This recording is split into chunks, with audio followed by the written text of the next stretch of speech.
Remember this, Esther chapter 2, verse 1 to 18.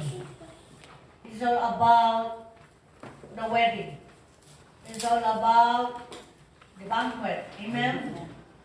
Kaya nga yung Esther 2, verse 1 to 18 ay napakahalagang pag-aralan natin with the message of God in this end time. Amen? Okay, God has entitled this message, as I've been meditating, Qualification and the Preparation of the Bride of Christ. Qualification and the preparation of the Bride of Christ. Amen? Let us pray. Heavenly Father, we come before your presence with thanksgiving in our heart at patuloy kami ng maasa na patuloy mong sasamahan ang bawat isa sa amin. You've been with us since Lord, in the morning as we worship you. You are so good to us, O Lord God, and you welcome us in thy presence. Thank you, Father God, because we feel the awesome presence of yours. And allow the Holy Spirit to speak to us right now with such revelation that come from thy heart. Ayusin mo lang, Panginoon, aking buhay. Sanctify me by your blood, Jesus, and purify me as well. And Lord, by the power of your Spirit, that, Lord God, only the very will of yours ang siyang lalabas sa aking bibig. It is not my own ways, but it's your ways, Lord God. Because, Lord, I really confess that apart from you, I can do nothing. Thank you, Lord, for the forgiveness of my sin, even the sin of those people who are listening right now and receiving thy word. Because, Father God, only the anointing of your Spirit that will be able to understand the very deep things of your word. At Lord, we will be enlightened and inspired to move on as your bride-to-be, waiting for your coming, Lord Jesus.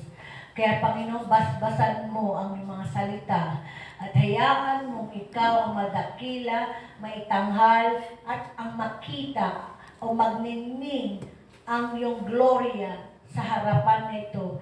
Hide me at the back of thy cross.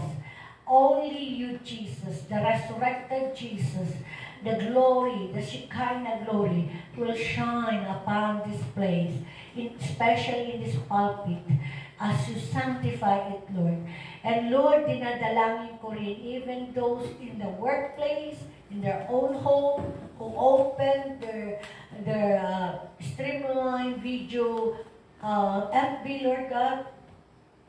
Tatabihan mo sila, O Diyos.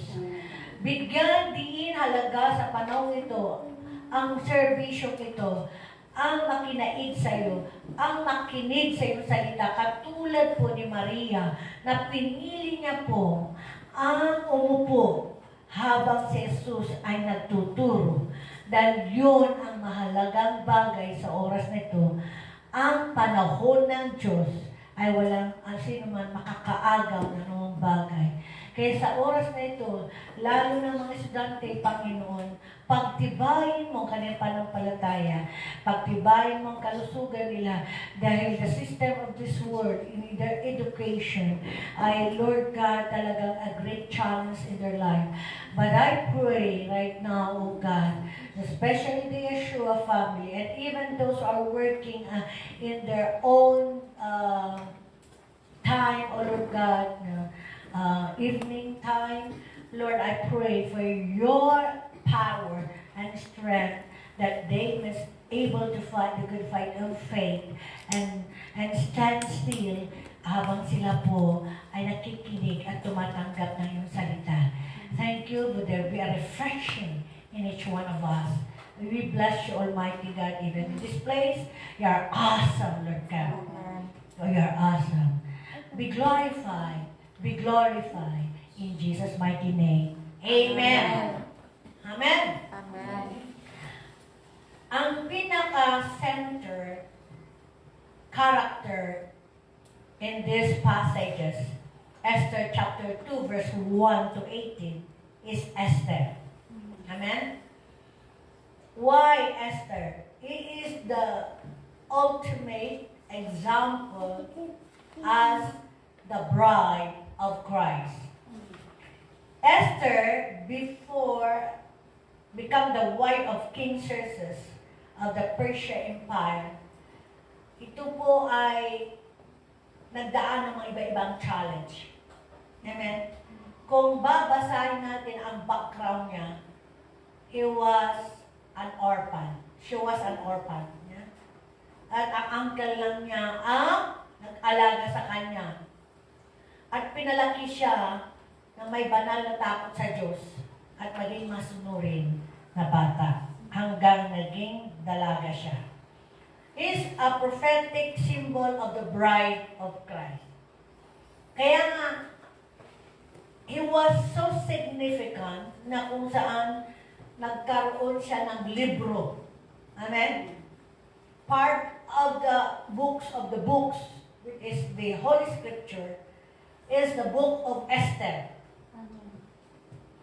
So, dahil may significant for this end time. Amen. So, the bride of Christ is the faithful church. Can say faithful church. Faithful church. So, ang simbolo ni Esther is the bride of Christ, at ang bride of Christ is the faithful church, the faithful saint.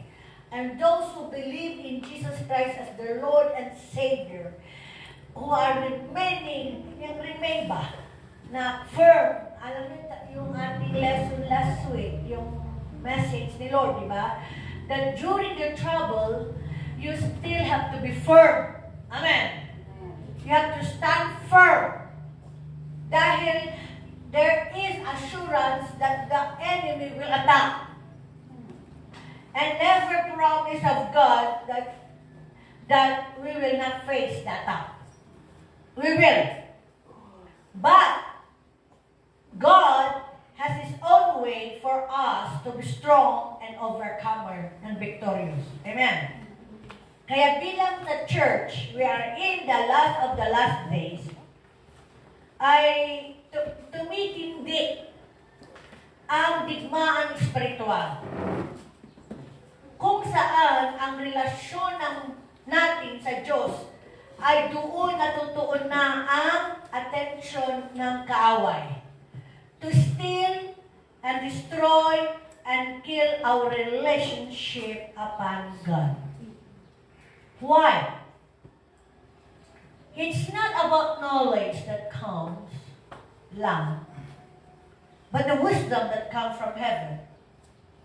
That you may understand, maintindihan nyo, yung instruction, yung direction, yung mandate ng Lord sa atin, para maintindihan mo, anong generation na yun hinaharap.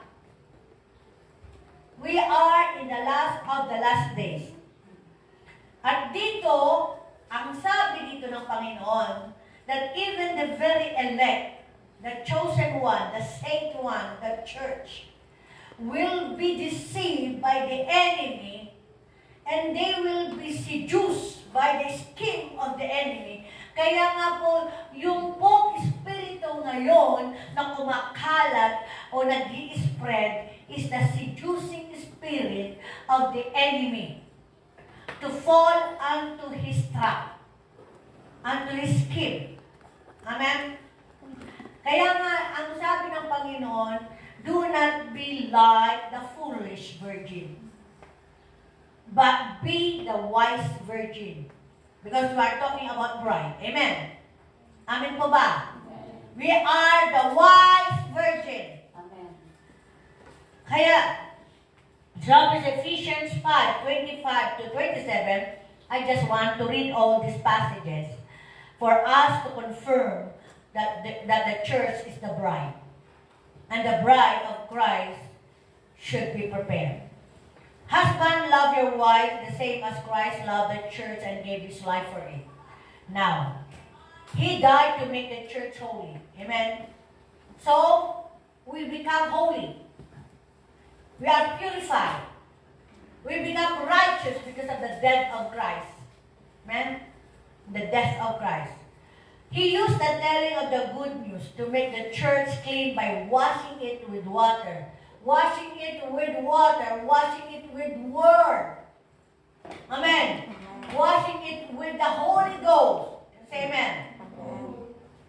And sabi dito, Christ died so that He could give the church to Himself like a bride in all her beauty. Who make us beauty? Who will prepare us? The Holy Spirit. Sabi dito, He died so that the church could be holy and without fault, with no evil or sin and any other things wrong in it. Take note of this word. Kaya nga, our relationship with Christ, kung mananatili, it will cleanse us. It purify us and make us holy. Hindi na natin. Revelation 19 verse 7. Revelation 19 verse 7. Let us rejoice and be happy and give glory. Give God glory. Give God glory. Because the wedding, ang ganda ito, the wedding of the Lamb has come. And the Lamb's bride has made himself ready. So there is a preparation. Amen. Kaya nga, yung pong worship is an act of rejoicing in His presence. Hindi tayo lugi. Hindi tayo talunan. Amen. So, in the presence of God, there is a refreshing. There is a treatment to make us refresh. And He make us holy by the blood of Jesus. Amen. Kaya nga, there is a power in worship, praise. And that is our weapon for cleansing our body and destroying the works of the enemy of our life. Revelation 21:19. One of the seven angels came to me. This was one of the angels who had the seven bowl full of the seven last plagues. The angel said, "Come with me. I will show you the bride, the wife of the Lamb." You will be protected. This is anumang darating na plague. Anumang darating na plague. The Lord will always protect us. The church is called the bride of Jesus. Amen? But sadly to say, not every engagement, we are engaged with Christ. Amen? During the engagement, it is now the fulfillment of vow. During the engagement with Christ on earth, we are on earth. This is the engagement time. We're not married. Amen. Ito po ay a very selective way of choosing His bride to reign 1,000 years with Him in the millennium time. But those foolish virgin will just remain saved when He comes up to heaven. Amen. When the rapture comes, they will just be a saint, a believer, but not part of the bride. Hindi ko na kaya bride.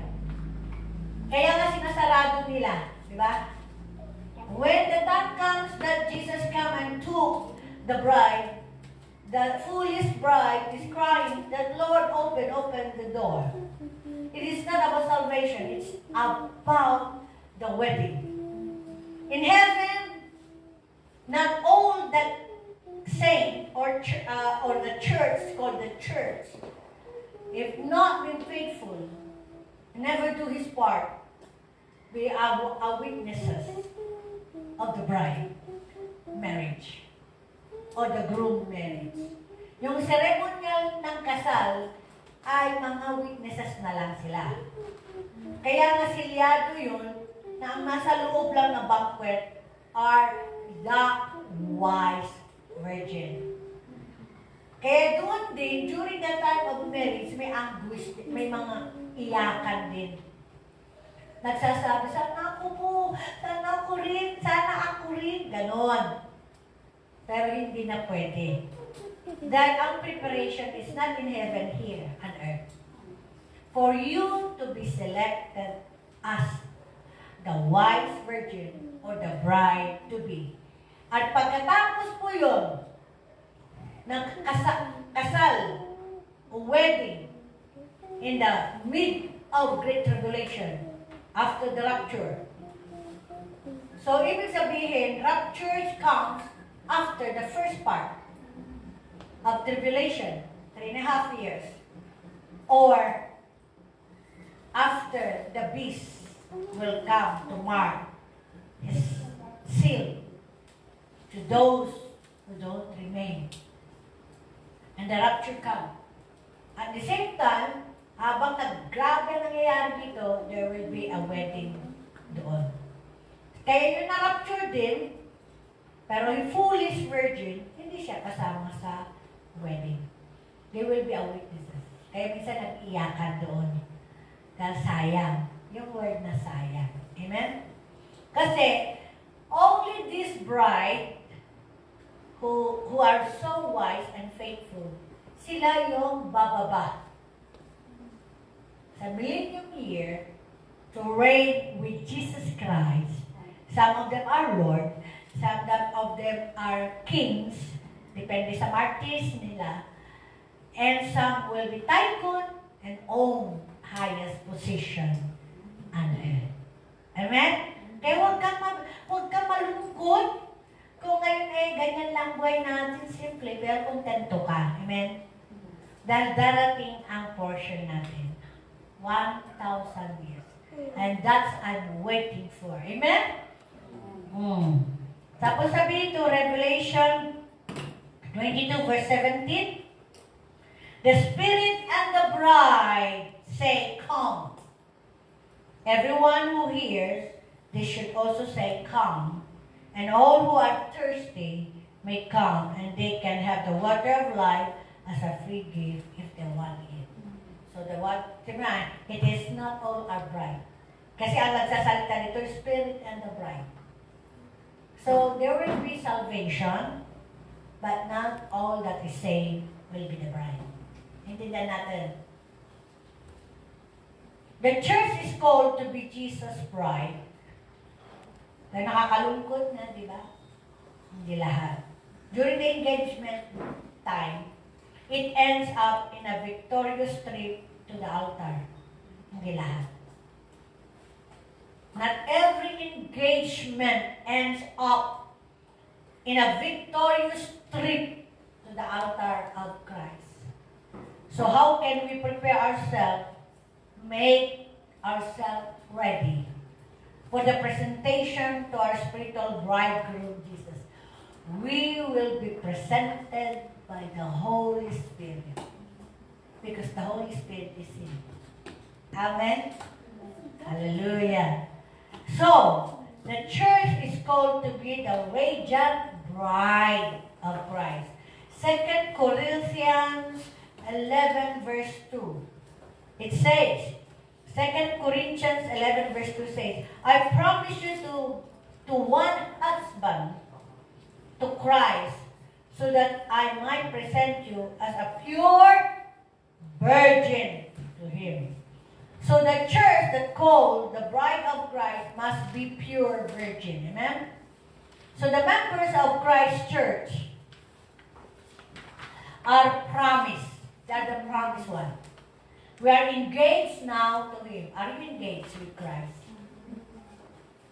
For eventually presentation to Him as a perfect bride. Hallelujah. Now we are talking about bride. I'm not talking about the sonship. I'm not talking about the servanthood. In these last days, God is preparing a higher level of calling. The bride. Noong simula, from the unbeliever to the believer. First step. You become a believer because you respond to John 3:16. At hindi ka naman namatay, you're still nagpalago ka, nagpa-disciple ka, amen? Nagpa-disciple ka, you're still attending the service and Bible study and part of the church family. You have been discipled and you become the disciple. Amen. So you become the sons. You have now the level of sonship. Amen. Kaya ano sabi dito?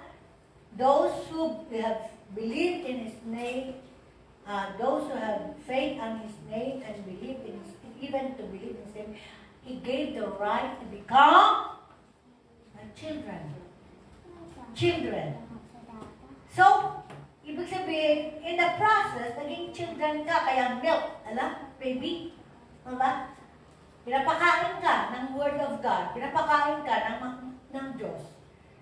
So being a children of God, you are hunger and thirst of the milk of the Word of God. Pero, you can be a prodigal son during the time of your sonship. A prodigal son in the sense that you can easily persuade by the invitation of the enemy or the system of this world. Amen. Now, when you are being trained in the discipleship and you move into a level of servanthood and you become a minister, a leader, and in a share vessel of God's word, you learn to start to share the word of God. You learn to render service in many ways. Alam niyo, may mga gift tayo. May management, may help ministry, may giving ministry, may pastor's ministry. Amen? The fivefold ministry, additional to that, is under the servanthood.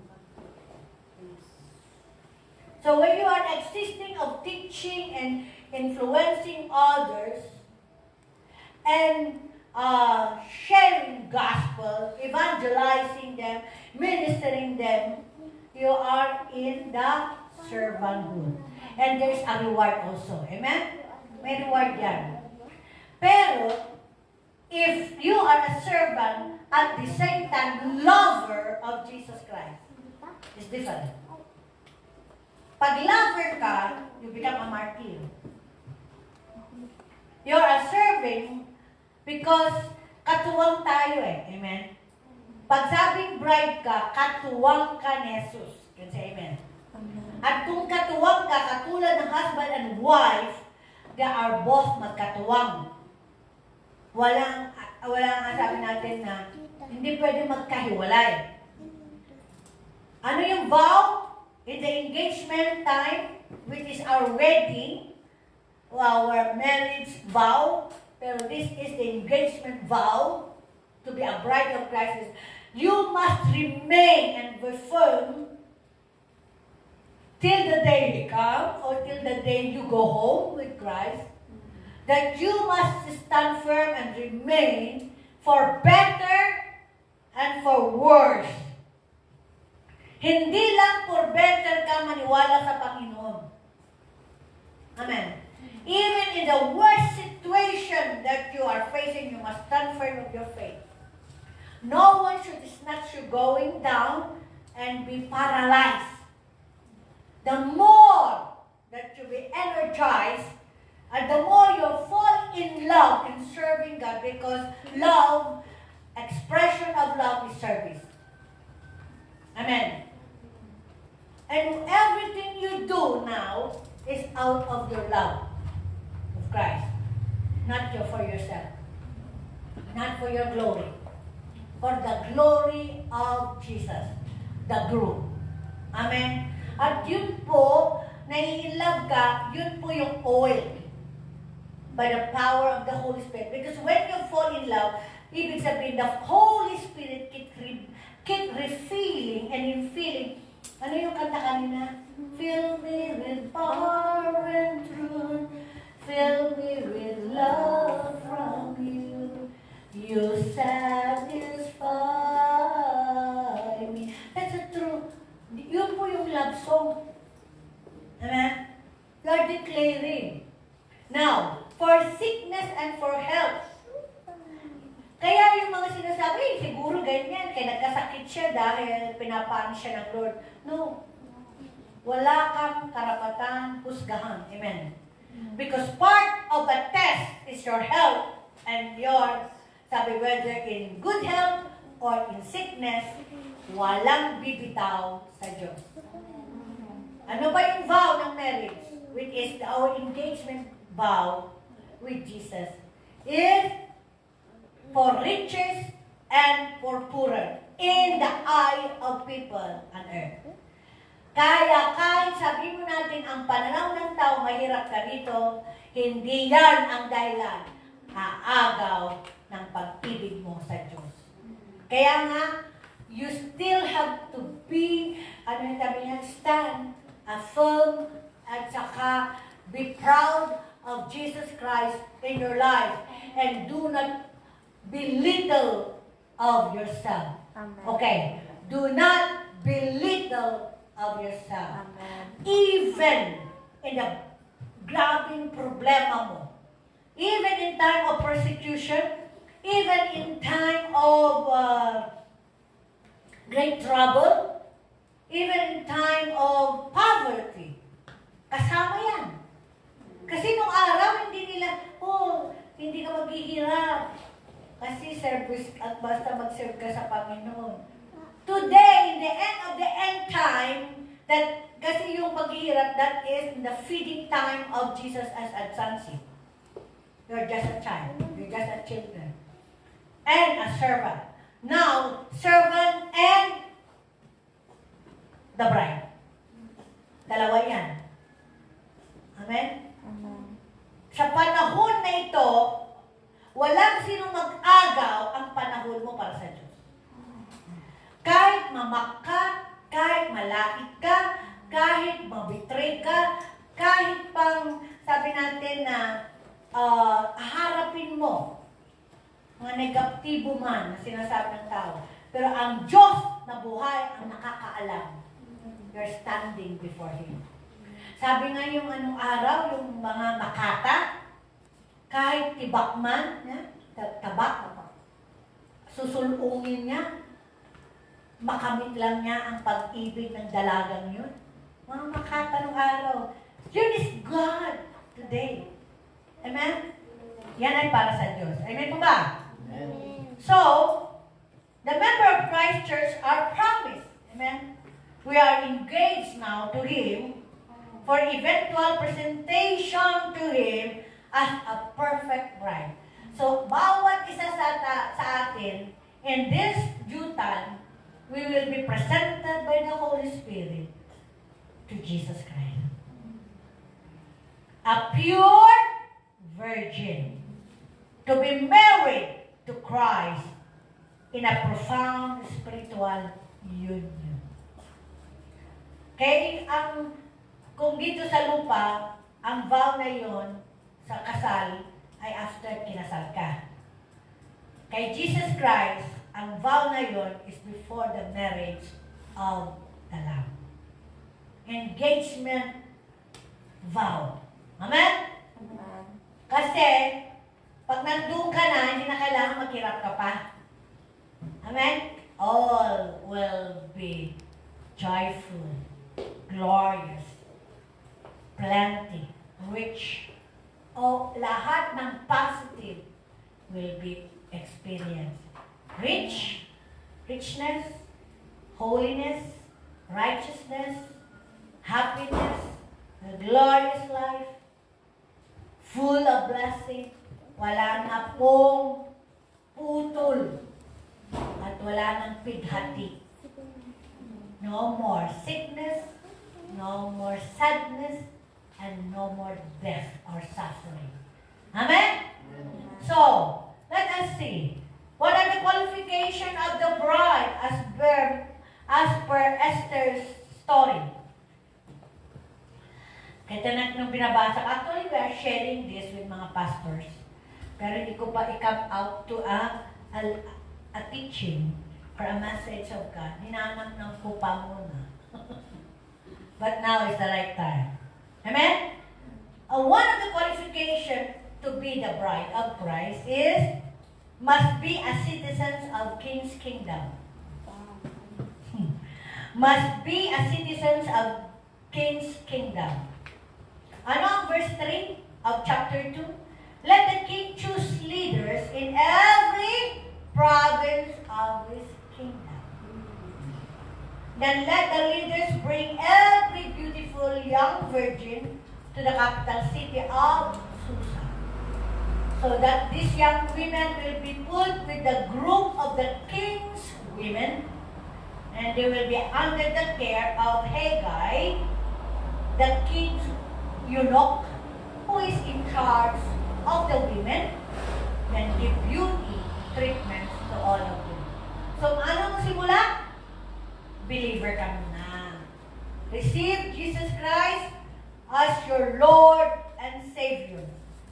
Kasi, how you can be part of the kingdom of God kung hindi ka naniwala kay Hesus Kristo. You don't have the right to become a bride. Amen? Kasi dadaanan mo pa yung sonship, dadaanan mo ang servanthood to become the bride. So, you must be part of the kingdom of God, the family of God. Amen po ba?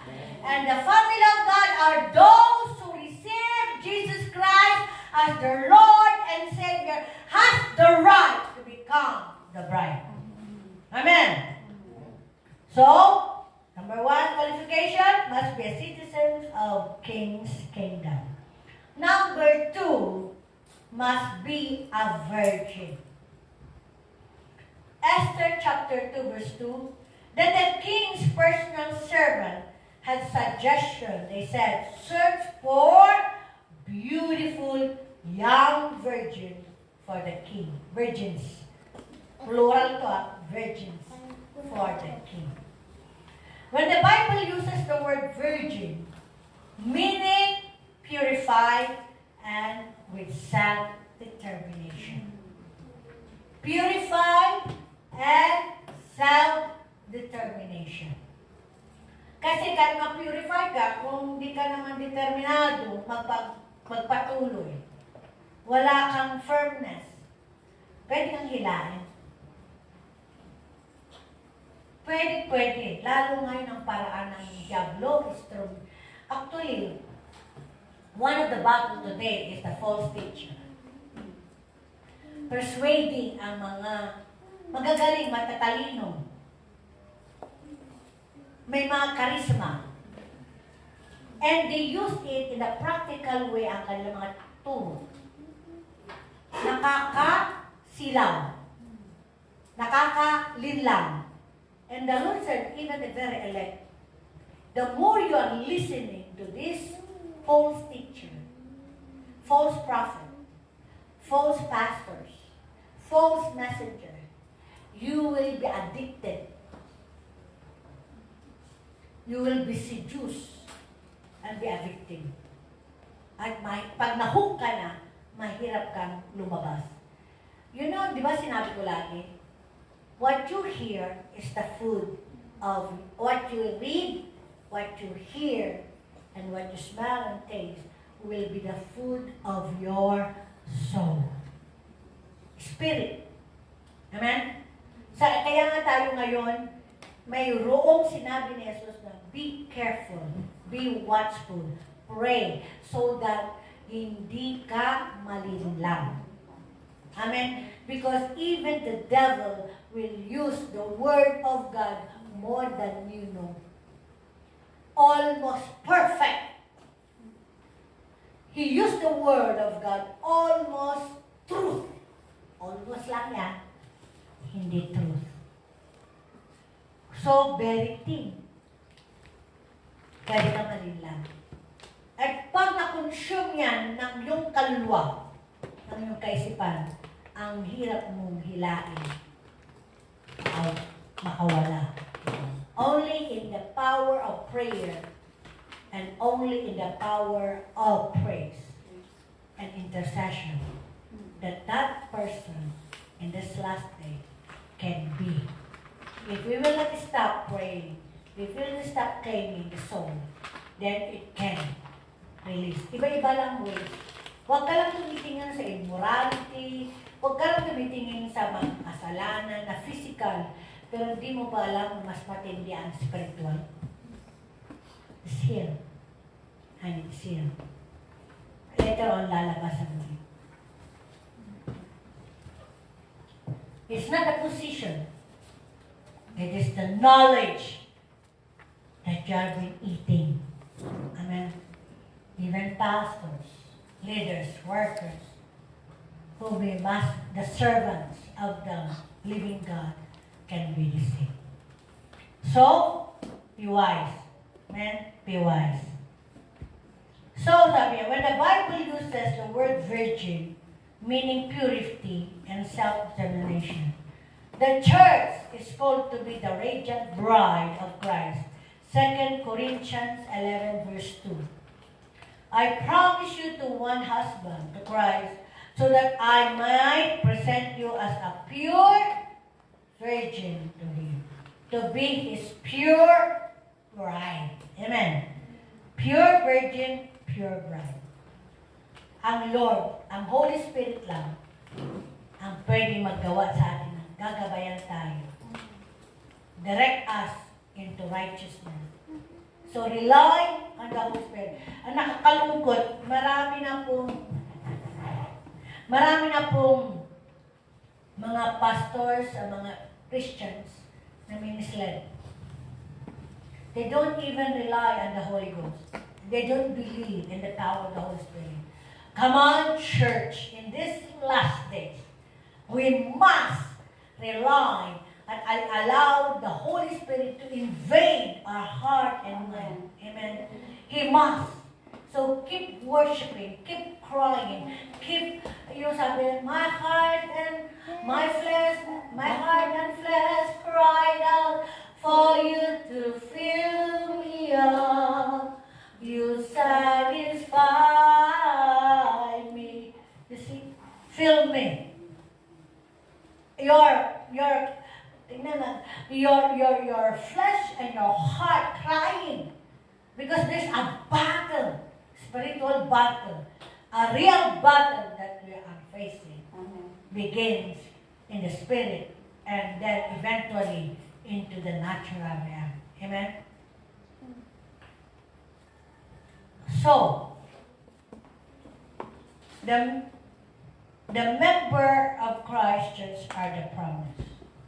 We are engaged now to Him for eventually presentation to Him as a perfect bride and a pure virgin to be married to Christ in a profound spiritual union. We will be one. Kaya nga ngayon pa lamang, meron tayong vow engagement. Yung marriage natin, ang engagement vow, ay yun po engagement kay Kristo.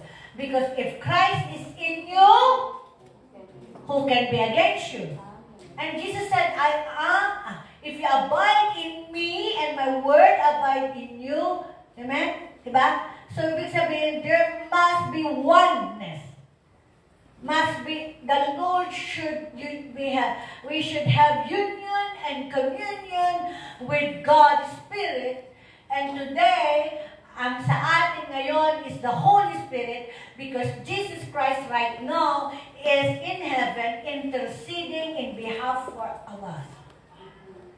For the Lord is crying to God the Father to invade us by the Holy Spirit and to help us to be firm just like Him when He encountered great trials, tribulation of Jesus Christ's life. That is the crucifixion. Amen. And it was the power of the Holy Ghost that reigned over the life of Jesus Christ as human being that Jesus was able to overcome every test. And He was able to gain the reward to honor Him above all names, to give the glory, to give all the honor, no other name but the name of Jesus. Dahil nagtagumpay siya. Amen? nagtagumpay siya sa challenge ng kanyang ama. So be it to us. Amen. We will rely on the Holy Spirit. That's why we must worship God every day of our life. Meditate the Word of God. Claim the promise of God. And allow the Holy Spirit to take and capture and invade your heart and mind, that He will rule over you. That's why we declare you reign and rule over our lives. Amen? Until the day that we will go home. Number 3, qualification must be submissive and courageous. Esther, submissive and courageous. Esther 2:15, the time came for Esther to go to the king. All she wanted to take with her was what Haggai, the king's officer in charge of the women, suggested. Everyone who saw Esther liked her. Anong galit ni Esther? Submissive to the opinion and instruction of those who train them. Sino nag-train? Haggai. 1 year of training. At yun, hindi nawala sa isip ni Esther. Lahat ng itinuro ni Haggai, yun ang sinunod niya. That's why those who are submissive and obedient are favorable. Amen. Esther appeared for the first time before the Persian emperor was with nothing more than what Haggai suggested for her. This distinguished her from other women. So ibig sabihin, even in the battle of bride, you will be distinguished. As a servant of God, nasa sayo kung hanggang servant ka lang or you aim to be the bride. Kasi pag servant ka, may sarili kang opinion, may sarili ka ng dahil you have your own reward.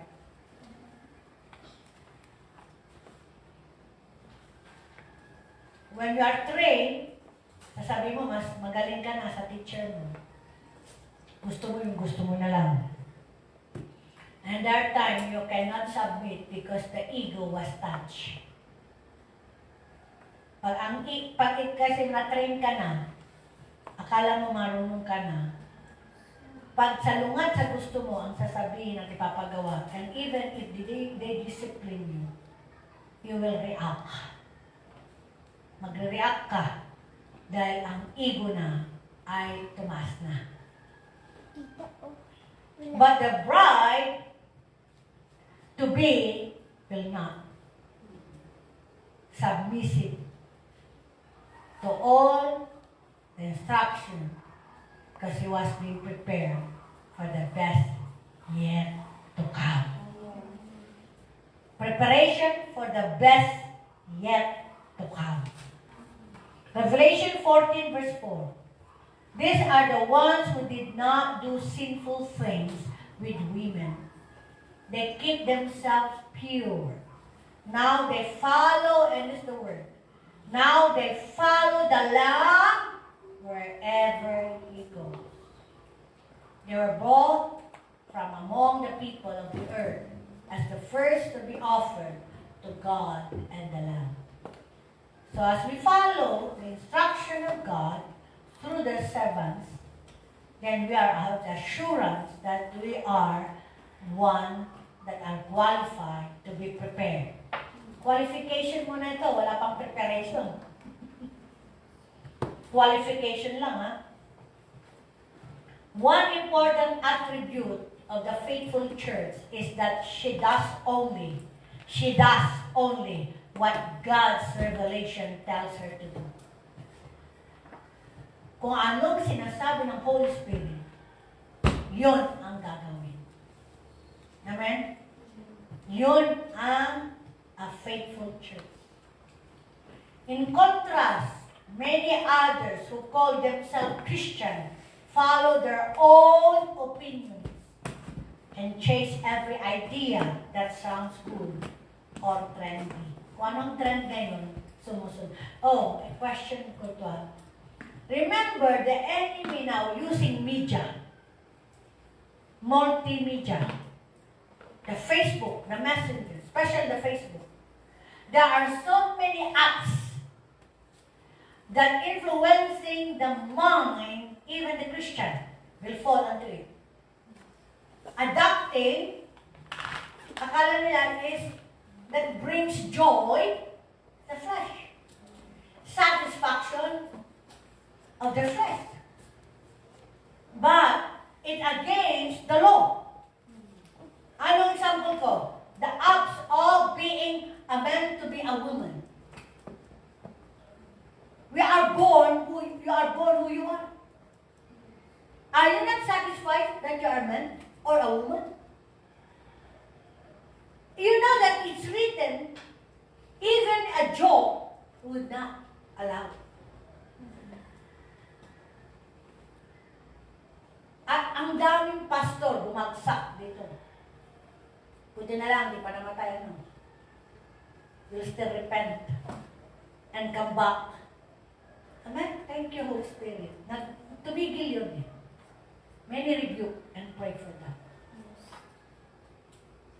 Honestly speaking, yung mga apps na nagbibigay sa iyo ng kagalakan, tingnan nyo ba sa spiritual way, nagbibigay ba ang walhatian sa Diyos o hindi? Is it against the rule and law of God? The righteousness. Amen? Kaya ingatan natin. Kahit anong klaseng trending, that's the influence. Such seducing spirit of the enemy to fall. We must learn as a church to follow the Lord and to do His will. Amen? Submit and obey, nothing else. Submit and obey, nothing else. No rebellion, but obedient. No rebellion, but obedient. Kaya nga yung spirit of rebellion right now is rampant to the children. Rebellion to the parents. Because of that human rights at ang mga impluensya sa mga television na kinakain ng kaluluwa. Napapanood. Tinuturo. That's against the rule of righteousness of God. No rebellion, but obedience. No insubordination, but submission to the word in our life. Amen. No insubordination, but submission to the word in our life. And courageous in time of challenge. Courageous in time of challenges. Ibig sabihin, be firm. Stand firm. Amen? Of the truth. And the truth shall set you free. Now, Esther chapter 2 verse 12. Ano sabi dito? Now when the turn of every maiden was come to go into the king Ahasuerus, after that it had been done to her according to the law of the women, 12 months, for so were the days of their purification accomplished. 12 months of purification. To wait 6 months with oil of the myrrh, and 6 months with sweet odors, and with the flames for the purifying of the women. So, ang preparation is purification. Amen. We are now in the stage of purification. We are now in the stage of preparation because the growth is coming very soon. Very, very soon. Be wise. Preparation is the period of purification. In biblical usage, the term purification refers to a certain procedure in the external worship of God. Purification means the removal of contaminants from something out of water purification. So water is the Holy Spirit and the Word. Amen. We are now in the process of purification by the works of the Holy Spirit and the Word itself. Kaya masakit. Masakit.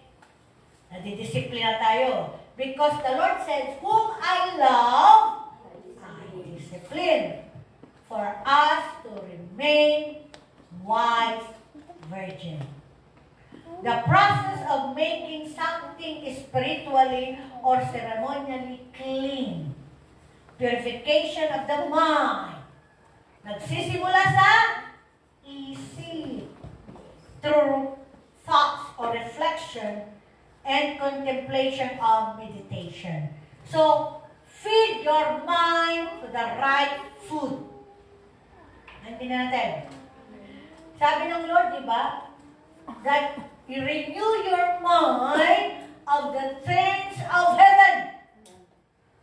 Renew your mind of the things of heaven. It is our preparation.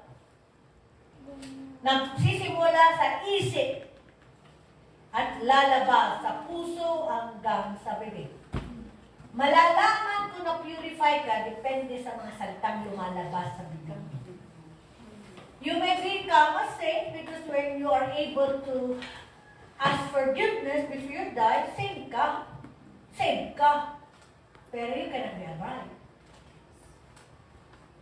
Kung makapaghingi ka.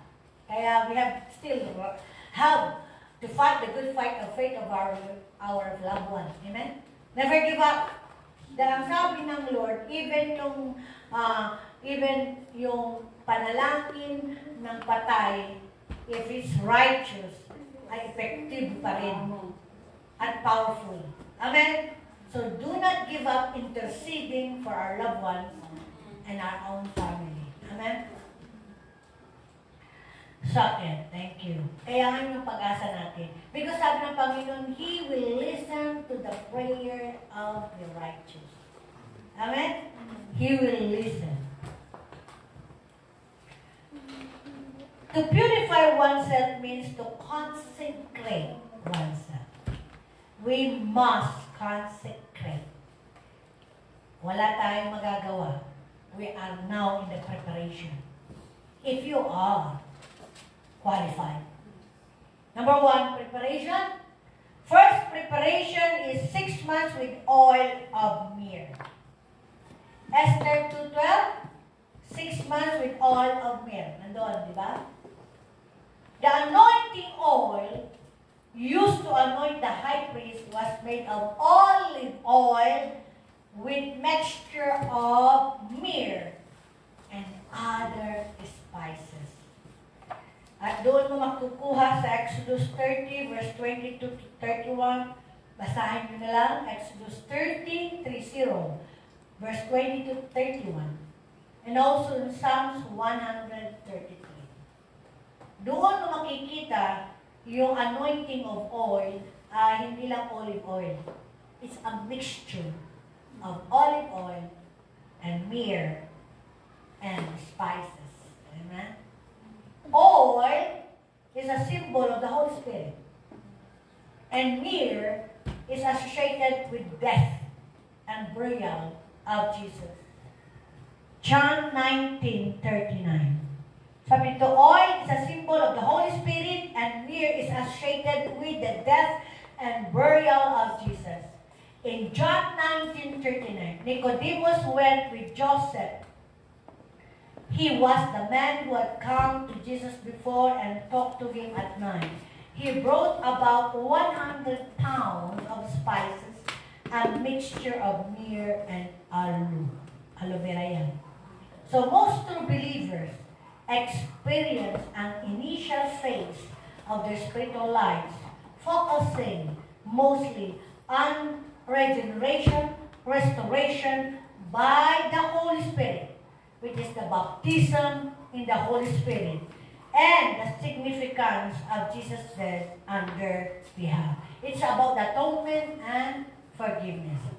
And during that process, the anointing of the oil is a process of so dying to yourself. It's the death of Christ. Ginamit nila yun sa yung oil, olive oil, and myrrh. Yan ay ginamit nung kay Jesus. So when the anointing of the Holy Spirit is in us, we must die to ourselves para maging effective. Amen? Hindi binibigay yan sa patay. So binibigay yan sa patay sa sarili. Kasi kung ikaw pa rin ang buhay, it will not manifest. So allow yourself, sabi nga, you must die 1,000 times, di ba? Kailangan mamatay ka sa sarili mo. Para bang dead man na lang, masakit man, malait ka man, makredikul ka man, mapagsabihan ka naman, hindi malaga ang Panginoon. Remember, relationship is temporary. Everyone in this place is temporary. But God's relationship is a permanent. Yun ang focus natin ngayon. We are in the end of the end time. You must die to yourself. Surrender unto the Lordship of Christ. Let Him reign over your life. Let the Holy Spirit take control. Amen. Second preparation. 6 months with perfume and cosmetic. Esther chapter 2 verse 12. 6 months with perfume and cosmetics. Perfume or incense in the Bible is a prophetic symbol of persistent prayer or intercession, which is a trait of second phase maturity in the believer's life. Kung tumigil ka na, manalangin, magpanalangin, ay hindi ka makakasama. Because you are prepared to intercede. You are to prepare to keep fellowshipping, soaking in the presence of the babad. Amen. Yun ang sabi nga to the perfume or incense is in the presence of God. Babad ka sa presensya ng Diyos. So prayer is very important. Yung pure and persistent. Di ba? Pure and persistent prayer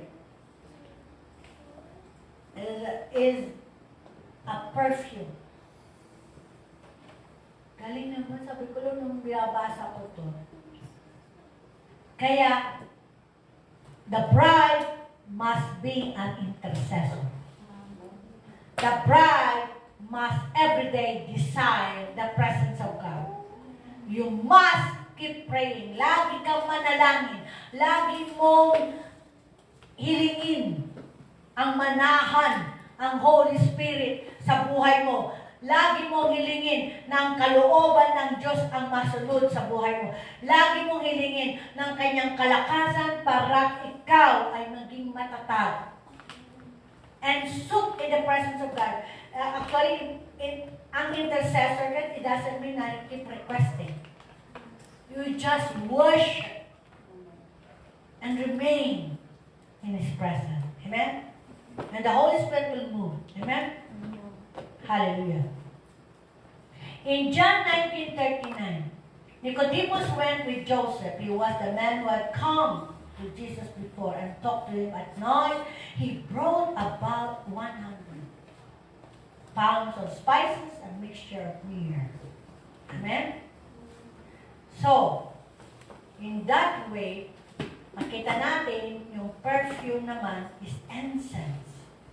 Prophetic symbol of persistent prayer or intercession, which is a trait of the second phase maturity. Second phase of maturity.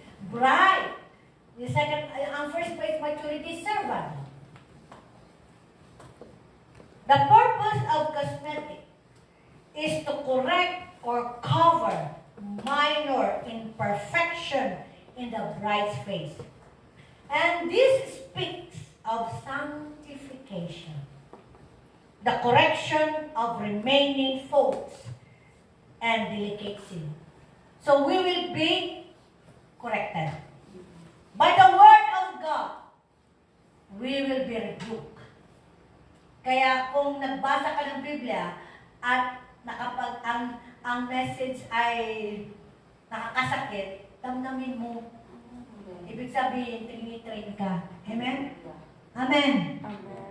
Kasi sa atin yun, gusto mo lang yung good. No, this time, bride. He has to cleanse us. Purify. Ang papaganda pala sa atin. Kaya nga, di ba, nag-glow ka. Spiritually, your face will be glowing in spite of any circumstances na naharap mo. Ang ganda-ganda mo pa rin at magalap. Pero kung ikaw, ayaw mo ma-sanctify, ayaw mo makorek, ayaw mo madisiplina, talaga makikita sa mukha mo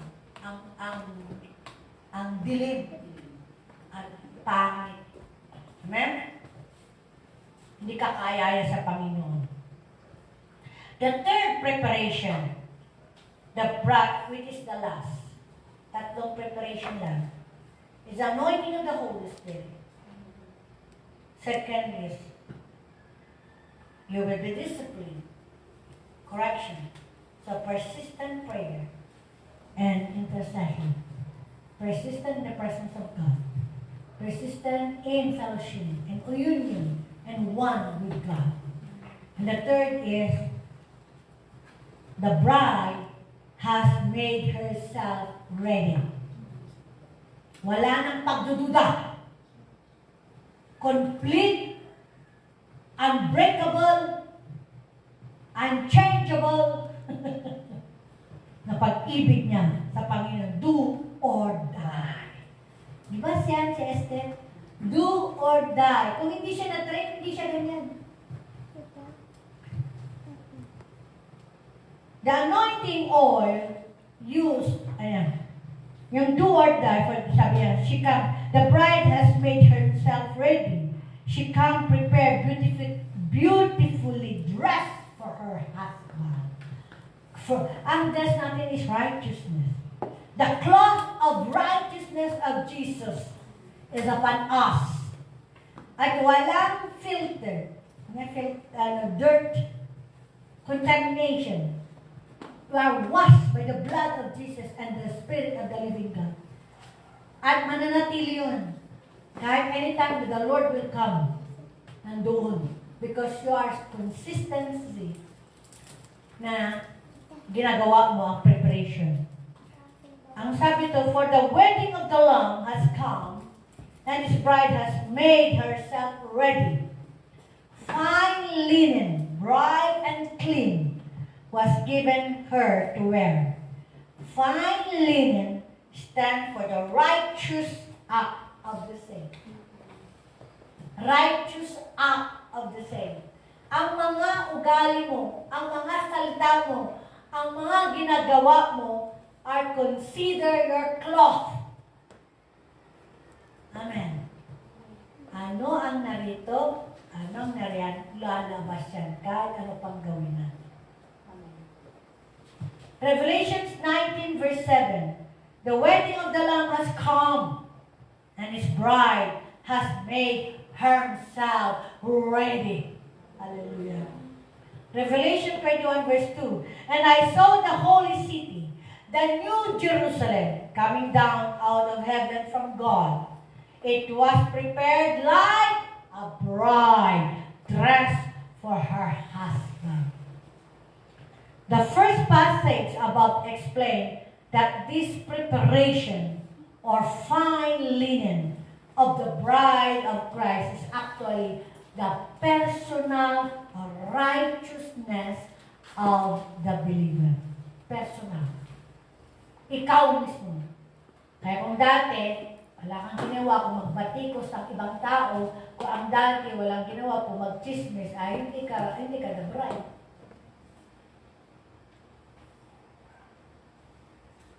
Sabi ko sa inyo, di ba?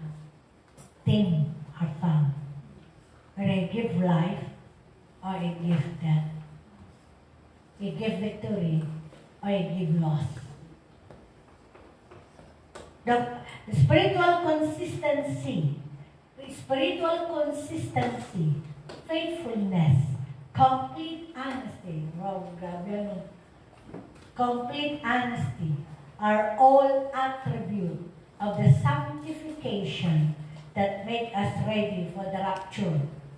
Now, the bride, the groom to come is already the rapture time. So you must be spiritually consistent, faithfulness, spiritual consistency, faithfulness, complete honesty are all attributes, the characteristics of the sanctification that makes us ready for the rapture. Being raptured ready. Being raptured ready means living a life of holiness and fruitful, productive for the Lord. Means living a life of holiness and fruitful productivity for the Lord. Alam nyo, ito sinasabi ng Panginoon, yung kabanalan ng Diyos. Hindi mo magagawa. Kaya nga sabi niya dito, preparation mo ay magbabad ka sa presensya ng Lord. Babad ka sa salita ng Diyos. Hindi yung basa-basa lang na hindi ka ginabayan ng Holy Spirit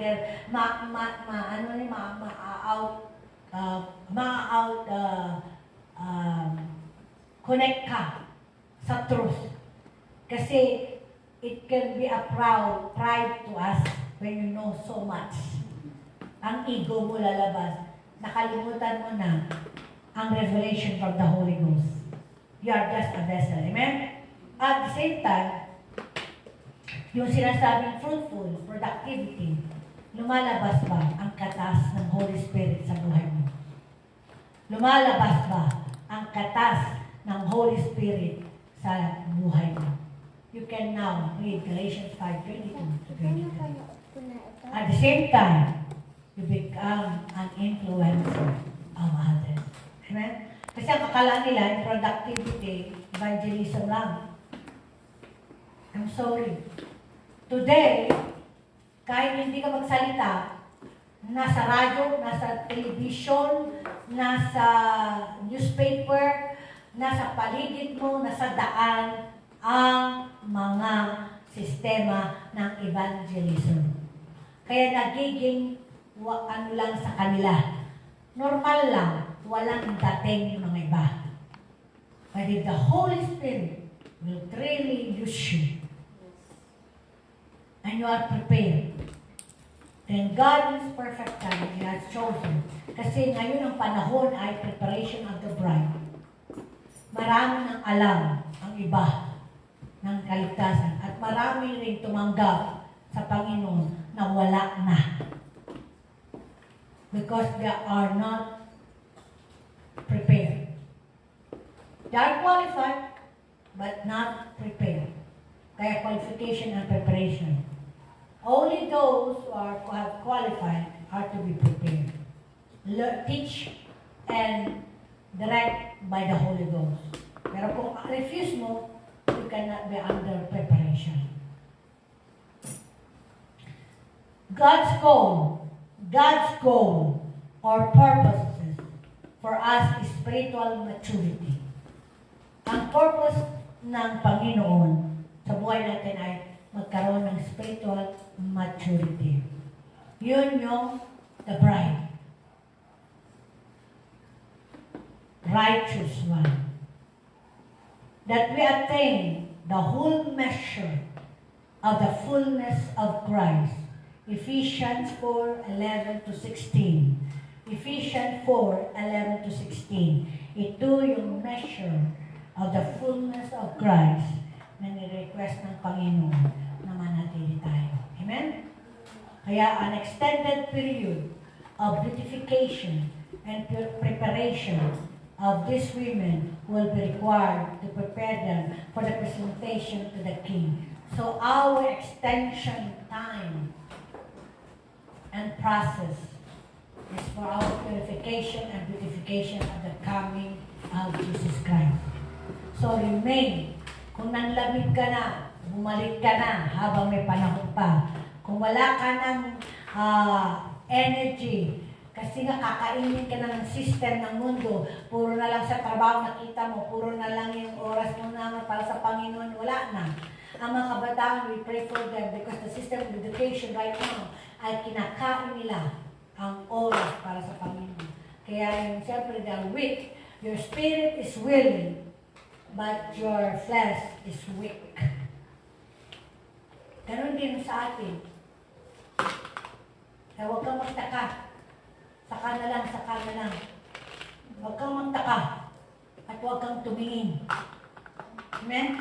Huwag kang magtaka kung bakit yung sasabihin niya at huwag kang tumingin. Dahil baka ikaw ay mahook ka rin, baba. You will be discouraged. You will be disappointed. At sasabihin mo na, huwag na lang. Ganyan din lang pala. You know the challenge within the family, within the ministry, within the workplace. Huwag ka na magtaka. Within the community, within a nation. The statement that each virgin could take whosoever she desired seems to imply that she could choose jewelry and other adornments in order to make the most favorable impression. Binibigyan ka ng laya, mamili, anong gusto mo. Pero, be like Esther. Sabi ni Esther, Esther did not use this privilege, but took only what Haggai, the king's chamberlain, or keeper of the harem gave her. Kung anong binigay ng Holy Spirit sa atin, be satisfied. But the Lord will give us a freedom, a privilege. Kaya nga, we must ask like Solomon, wisdom. Wisdom. Amen. Not the material thing. Not the achievement of any the world can offer. Ask the wisdom of God. Ask the Holy Spirit. And you will be satisfied. Amen? Anong sinasabi nito? Esther became queen among the women who was betrayed. Among the virgin, he was the wise virgin. And the king loved Esther in verse 17 to 18. And the king loved Esther above all the women. And she obtained grace. Oh, word, grace. Obtained grace and favor in his sight more than all the virgins. So that he set the royal crown upon her head and made her queen instead of Vashti. Then the king made a great feast unto all his princes and his servants, even Esther's feast. And he made a release to the province and gave gifts in according to the beauty of and the bounty of the king. There will be a great feast of the wedding. Amen. Amen. And we'll be expecting that. We must be part of it. We are the bride. Amen? In conclusion, Esther banquet is the wedding banquet of the Lamb. Esther's banquet is the wedding banquet of the Lamb, commencing at the rapture, begins at the same time as the Great Tribulation. Trials is number 10. Tebet became the Hebrew word for the 10th month only during the Persian period. Diba yung 10 months ni during the preparation. And it appears to be a word borrowed from other language in that region, meaning rain. There will be a rain. Meaning, it speaks of the blessing, of the outpouring of the Spirit on the church. So when the church is being prepared, there will be outpouring of great anointing. For the Bible speaks of mighty last days, outpouring of the Holy Spirit. So the scripture tells us that the prophecies last days began in the first century. Actually, yung last days was the time, sabi niya, it was prophesied, outpouring of the Holy Spirit in the last days began on the specific day of Pentecost. Yes, but it is not limited to the single day of Pentecost. The baptism with the Holy Spirit as well as the accompanying gifts of the Holy Spirit are for the entirety of the last days, including those in which we live right now. Mula sa outpouring of the Pentecost until today, ito na yung huling-huling outpouring ng Joel chapter 2, 22, something. Chapter 2, na sinasabi niya, in the last days, ito na yung last outpouring of the Holy Ghost. Amen? So we must be ready. In fact, on the first New Testament Pentecost, Peter clearly said that the baptism with the Spirit and the resulting power which they had received was for you and your children and for all who are far off, for all whom the Lord our God will call. Acts 2:39. This is for us. Amen? So therefore, as I conclude, I encourage each one of you. Na-encourage ko sa inyong bawat isa sa inyo na manalangin kayo to receive the double portion of the Holy Spirit. The double portion of the Holy Spirit anointing and power. Pray for it. So that you may minister effectively for the Lord in these last days, and as well that you must be prepared for the coming as His bride. Amen. Amen. So never, never, never give up. Never, never be discouraged. Never, never be dismayed. Amen. And Isaiah 41 verse 10 says, I am your God. Do not discourage. Do not be dismayed. I am your Lord. I will help you and uphold you with my righteous right hand. In Jesus' name. Let us pray. I love you, Lord, for your mercy never fails me all my days. I will held in your hand from the moment that I wake up until I lay my head, and I will sing of the goodness of God. I love your voice. You have held me to the fire in darkness night. You are close like no other. I've known you as my Father. I've known you as my friend. So I will live in the goodness of God. And all my life you have been faithful. And all my life you have been so, so good. In every breath that I am able, so I will sing of the goodness of it all my life. And all my life you have been faithful. And all my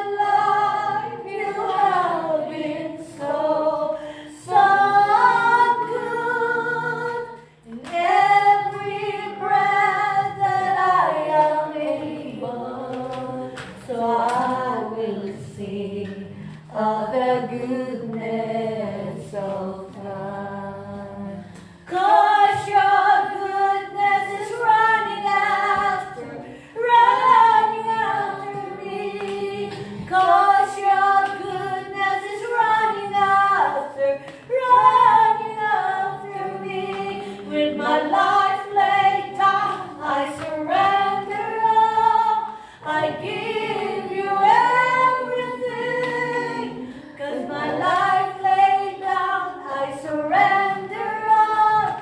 I give you everything. 'Cause your goodness is running after me. 'Cause your goodness is running after me. Running after me. Running after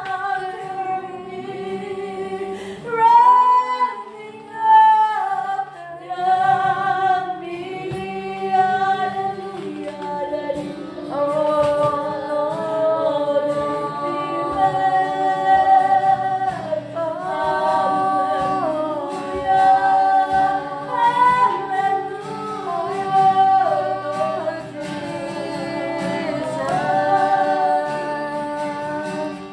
tunay na ang Diyos, pagarian mo ang aming puso at isipan at patuloy namin dindiklara kahit sa pagtulog namin at pagkising namin. Ikaw ang aming hanapin. Ikaw ang priority sa aming buhay. Patuloy ang Holy Spirit manahan sa amin. Ay binigay mo regalo mo, dori mo sa amin. So that we will be, Lord, He will lead us into righteousness. He will lead us to be faithful bride of Christ. Thank you, Holy Ghost. At sa mga kasama man sa body of Christ na nanlamig ang dalangin ko, Diyos. It is a time to wake up cold, Lord God, sa kanila. It's a time to strengthen them. Speak to them even in their dreams. Speak to them when they're sleeping and resting. Speak to them even they're reading and meditating the Word of God and even in their prayer. That, Lord, they are qualified to be the bride. And they must pursue in the preparation to become the faithful one, the wise virgin, the wise bride. As well to us, Almighty God, no one can separate us from your love. Even, Lord, tribulation, persecution, trials, sickness, poverty, goodness, even, Lord, richness, the plenty, the fame, or even the maktai, no one will separate us from you. Victory or defeat or failure, no one can separate us from your love. Allow the Holy Ghost to come and reign and rule over our life. Even those that's watching right now, touch their life, touch their heart, touch their mind. Speak, Lord God, speak. And strengthen no matter what they're facing right now, as we are facing right now. Whether good or bad, whether, Lord, is confusion, you are the God that gave us peace. You are our contentment. You are our contentment, Lord God. Fill us. Fill us with your power and truth. Fill us with your love that comes from you. And we are being satisfied. Be satisfied until the day you come. Be satisfied until we go home unto thy kingdom. We are so much blessed. We are so much blessed because you are our blessing. We will be one with you. Communion and union with you as I declare. In Jesus' mighty name. Can we say,